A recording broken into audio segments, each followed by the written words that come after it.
morning, good morning, good morning. Welcome to Get Rich 101. I'm your host, I'm Sekou Writes, and here is my book. Let me show you a picture of it. Hack Your Pain Now. Hack Your Pain Now is my book.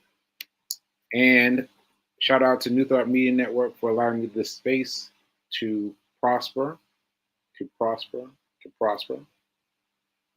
And just a reminder, I am not a financial advisor, so take what I say, add your little grain of salt, and take what you may from that. So that's what I have to say, and let's get into it. Let's get into it. Let's get into it. I'm just making sure I got everything. Yeah, I got everything. So I, as you know, if you've been watching the show, yesterday, Monday, I replayed the show from Friday. So you got a double dose of Reverend Mel, and she did a great job talking about money. She did a great job talking about money. So yeah, that was really good. And I asked her to come back and do it again. Like you heard me say that on Friday, but after the show, I was like, what? So she's gonna hopefully, knock on wood, be here tomorrow, Wednesday, to talk about it. And I've got homework. I've got some self-imposed homework that I want to finish by tomorrow. See, so that's why I'm doing it.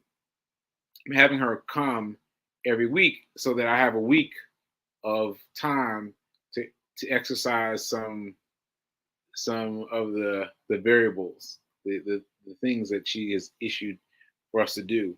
So I think that's I think that's going to work. I think that's going to work.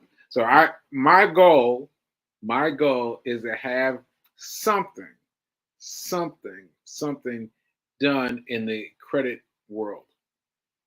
I don't know what, but something done by tomorrow. So tomorrow, I'm not just asking her to repeat herself. I'm saying, all right, I did this, and now what? So yeah, so we shall see. We shall see. And yeah, but the days are filling up now, right? We got Wednesday, we got Reverend Mel, and Thursday we got Fiance Files, and Friday we got, well, could be any of the family.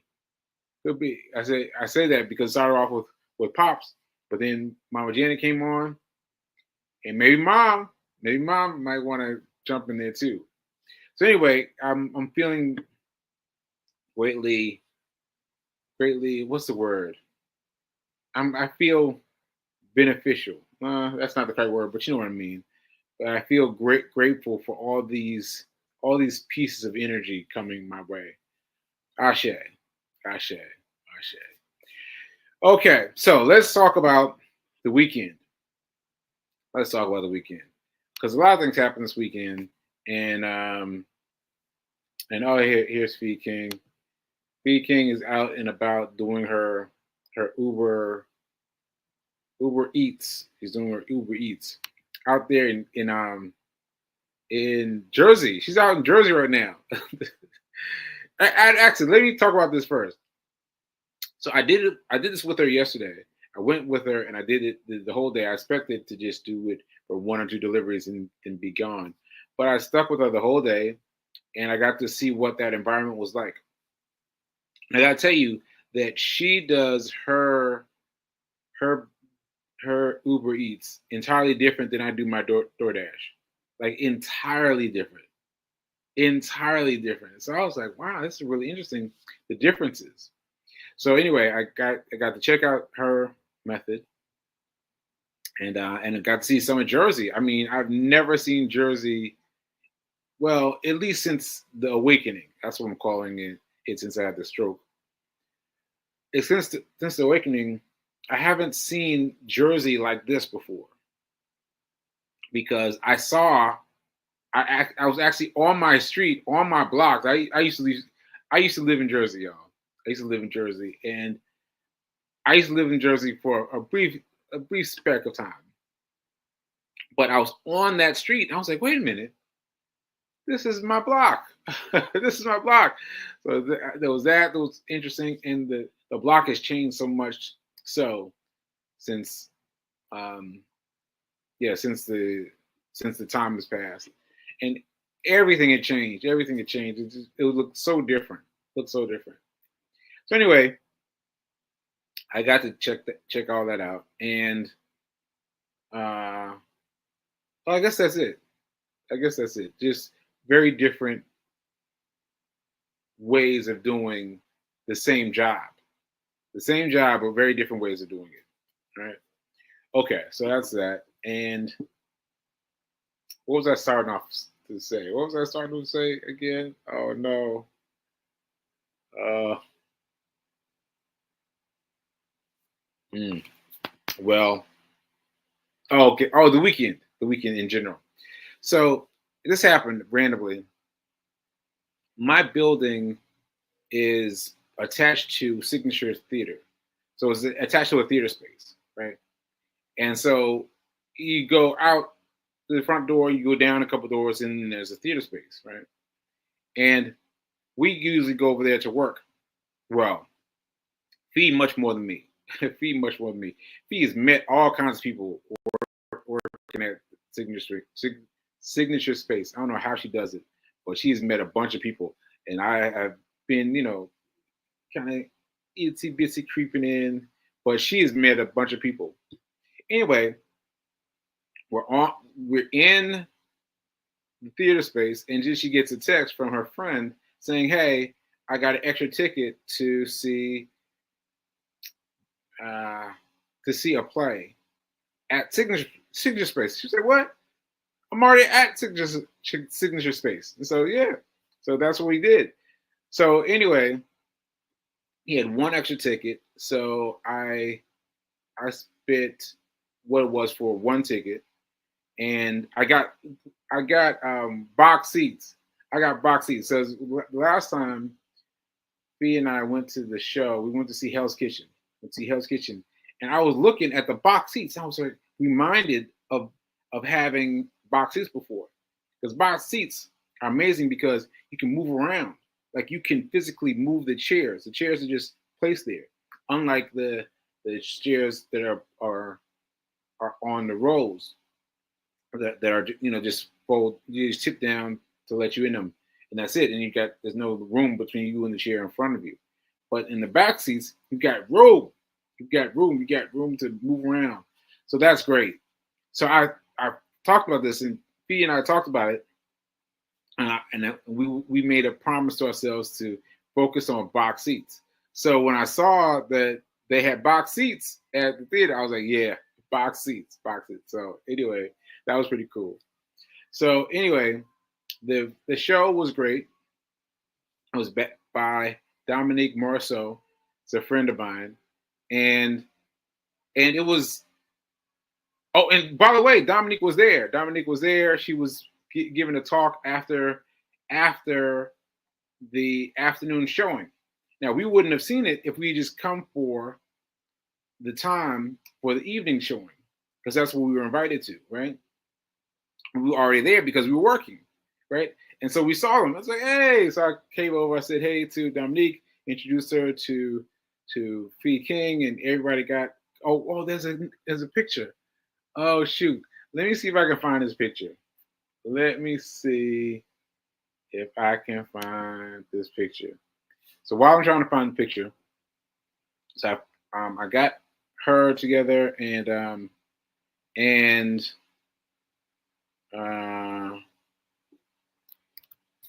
not sure this is going to work, but anyway, so we saw that, and I have to tell you about the interesting things that happened. The interesting things that happened in this is what happened in the theater space. Because what you don't know, well, what you may know, is that I have been very distant from everyone, from everything, from people, I've just been very distant. And so I was a little bit nervous about going to see the show. But it's the theater next door. Like there were a lot of things happening in its favor. I was like, all right, I'm gonna go. I'm gonna go. So I had to go. So I had to go. I had to force myself to go because I didn't say yes initially. First, I said no. I said, no, I'm not. I'm not going. But then she didn't wasn't going to go if I didn't go, and I was like, all right. So then I went. Right. So then I got the box seats and I got excited about that and all those things. But anyway, what happened is when I approached Dominique, she was talking to one of the stagehands, and I introduced myself. I said, "Hey, I'm Sekou Writes," and the woman she was talking to went. I mean, she just lost it. She was like, and and that touched me. That touched me. I assumed, like, there's lots of assumptions there, but I assume she was responding to my my stroke and my ability to get past the stroke, with my ability to fight past the stroke. But she really had a big reaction, and her reaction almost made me lose myself because it did. Like it did make me lose myself, but not completely. So what I mean by that is when she went like this, I was like, my sentence structure got lost. My ability to create sentences got really lost. And I was like, I mean, because I felt the tears, from her coming to me. I was like, oh, oh no, oh no. I was like, I was trying to fight it, but that was really impactful for me. And then I came back to find her, and I couldn't find her. I asked people for her, and I couldn't find her. But she really moved me. She really moved me. And that I thought was the end of it. That I thought was the end of it. But then during the end, after the show had ended, people were hanging out, meeting each other, and sharing, and all the things that happen at the end of a show. So there was this open space right in front of the theater. And so I'm saying it's not outside. Like a lot of Broadway theaters, like you have to wait outside, and like Hell's Kitchen, you have to wait outside, but it was cold, and you know you, you may not want to do that. But when Signature Space, it's open. It's open to the theater space. It's wait a minute. It's open to the theater space, right? It's open. Everyone's there, and so we were out there, and I was still feeling as I feel now. As I feel now. So Fee said it well this weekend. She said, "I used to know you when you were on 10 all the time. On 10 all the time." Now that's true. That's true. I was always on 10. Like, do this, doing this, doing that, doing the next thing. And I'm not like that anymore. And so for me, after the play was over, I was just kind of standing next to Fee, just kind of trying to hold a smile. Just kind of trying to hold a smile, right? And feeling like they're thinking, okay, you got it, you got it, you got it, you got it, you got it. Because I feel some kind of way about expressing myself. And so I'm smiling that way towards this one young lady. And I was just like, and she finally came over and said, "You are a great inspiration." And I was like, "What?" And she told me, because at first I thought she didn't know who I was, but she knew exactly who I was. She knew exactly who it was. And she listed out all my accolades and everything, and she really knew who I was. And she started talking about how my my that was Nelson, how my struggle helped her. And she did all this lead up, all this lead up, all this lead up before she finally said she was fighting cancer. And I was like, what?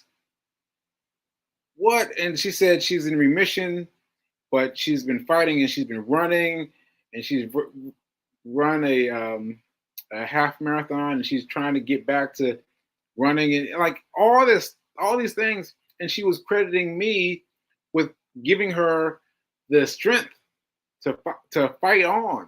And I was like, wow, that really awed me. That really awed me. I took her picture as well. Like, I don't know why my pictures aren't coming up. Let me try one more time.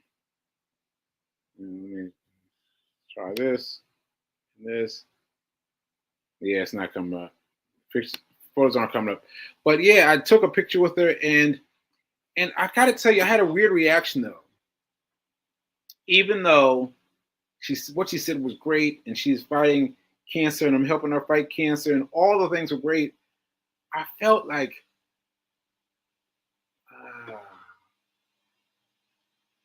see, I'm still trying to put it into words, but I felt seen. You know what I mean? Like, you can do social media in a way that you're interactive. I used to be like that all the time. I was very interactive with social media, right? But now I'm on strictly broadcast. I'm strictly broadcast. I don't wait to see what anybody says.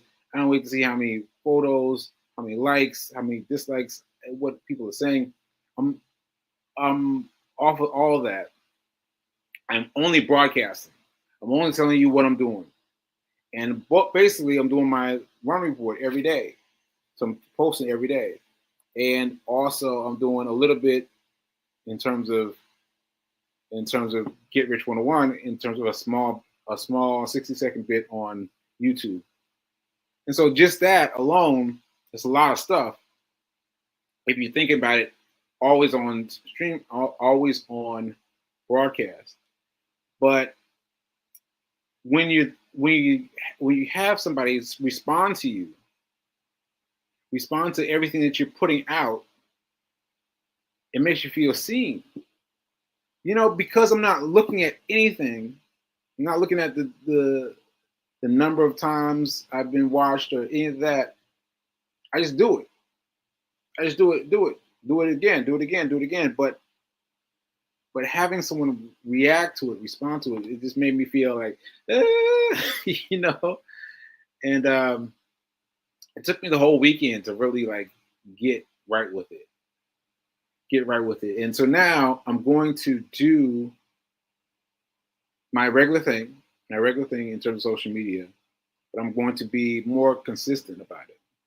Because now I know that there's this one woman out there who is getting inspiration from me for fighting cancer. And if there's one of her, there must be other people. And so I've got to keep giving. I got to keep giving. I got to keep giving. I got to keep fighting. And I have to keep showing people that I am still fighting, and that this is something that you can fight. I am still fighting, and this is something that you can fight. Ashe.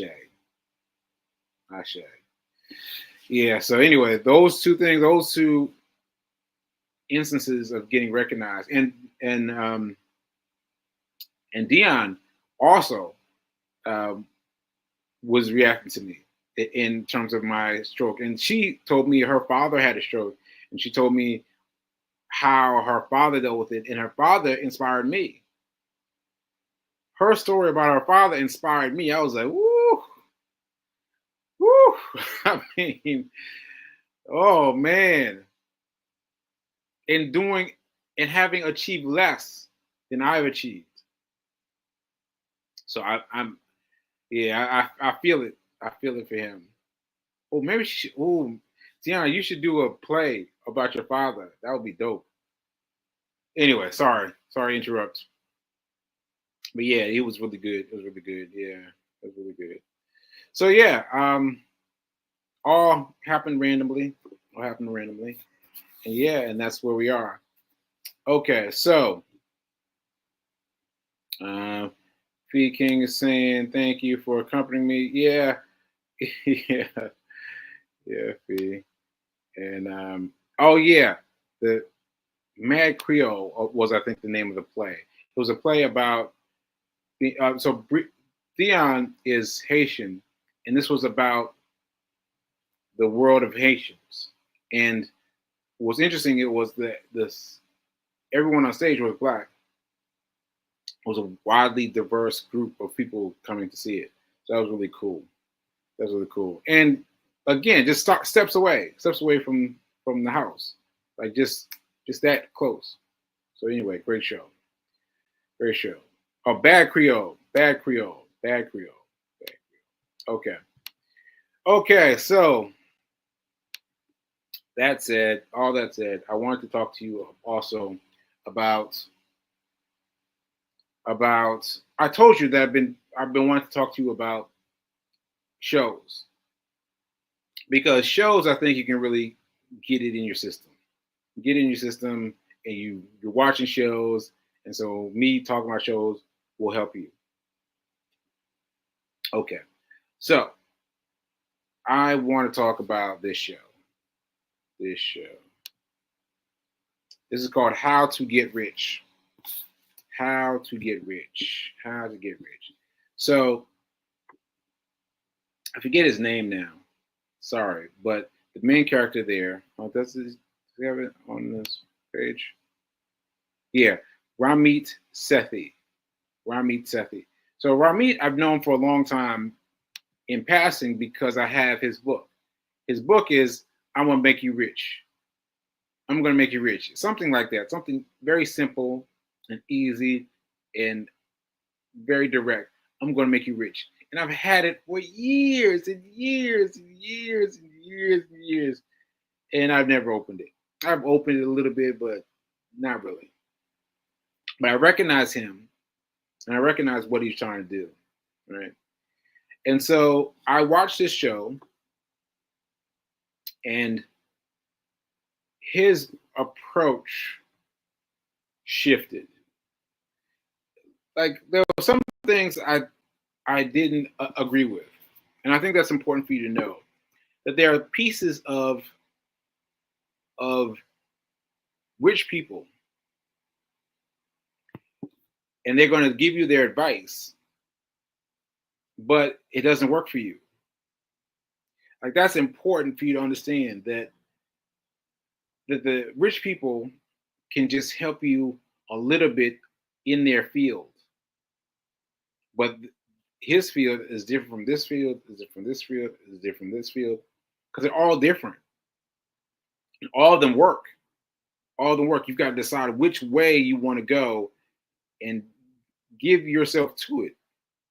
You've got to give yourself to it, and let that be the way, right? Now, I found that for people like me who have a lot of things going on, have lots of different ebbs and flows in the fire, the best thing to do is the stock market.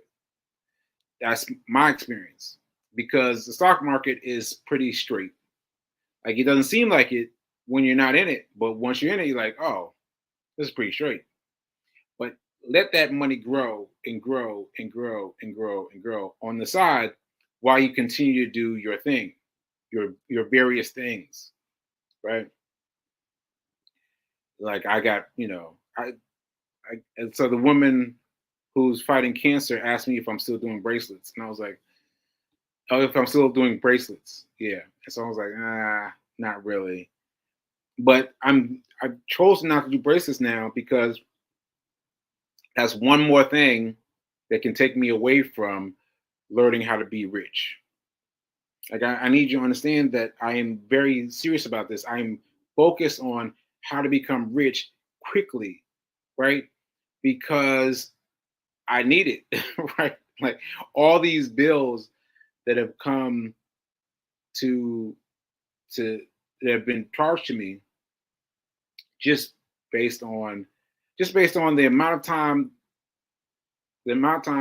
that I existed without benefits, because I had the stroke without benefits, and so the the amount of time between then and now, when I have benefits, still is lots of bills, and so I'm focused on learning how to be rich quickly, how to get rich, as this guy says, right?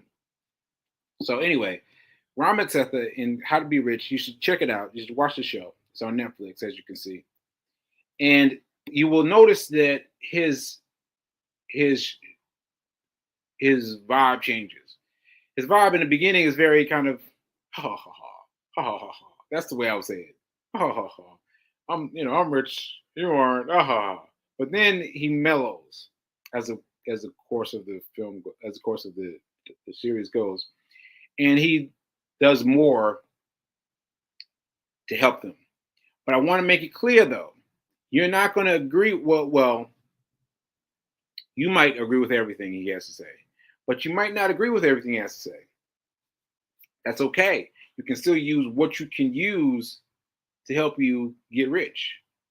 You can absolutely figure out a way, and he gives you great resources that you can try at home, and you can really try him and really get them to someplace they can really help you. All right. So I'm going to be talking more about this show because I want to talk about some specifics. I don't have time today, but I'm going to talk about some specifics and hopefully help you. Hopefully help you. Now, I got a little bit of time left. So let me just say this one thing. Someone asked me about owning a home. So trust me, I have made all the mistakes. Right? So have I owned a home? Yes, I've owned a home. I've owned several houses in my past. And what you need to do, which is not what I did. But what you need to do is you need to focus on what's the way to put it? Spread. That's the word that comes to mind. Spread. You don't want to be in one house. Just you in the house paying the rent. Paying the mortgage, right? You want to be in a house and another house.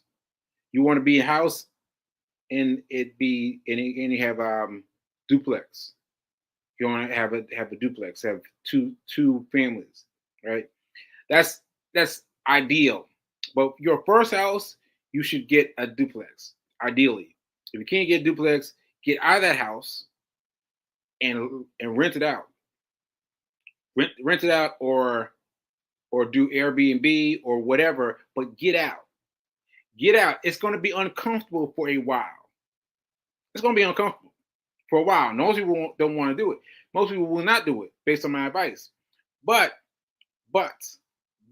if you can keep yourself uncomfortable for a while in order to get two houses, like two of whatever you got a duplex, get another duplex, right? Once you have double, then you can come on out.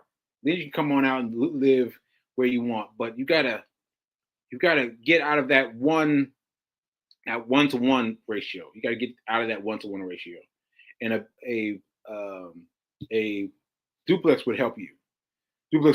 But honestly, the best thing to do would be to get a duplex or build your house into a duplex and get out and go stay with your parents, stay someplace stable where you get free advice, and you can work on getting the houses together. That's what I should have done. That's what I should have done. All right. Okay. All right, folks. There we go. I've run out of time now, so I'm gonna go ahead and close out. And remember that now is better than perfect. And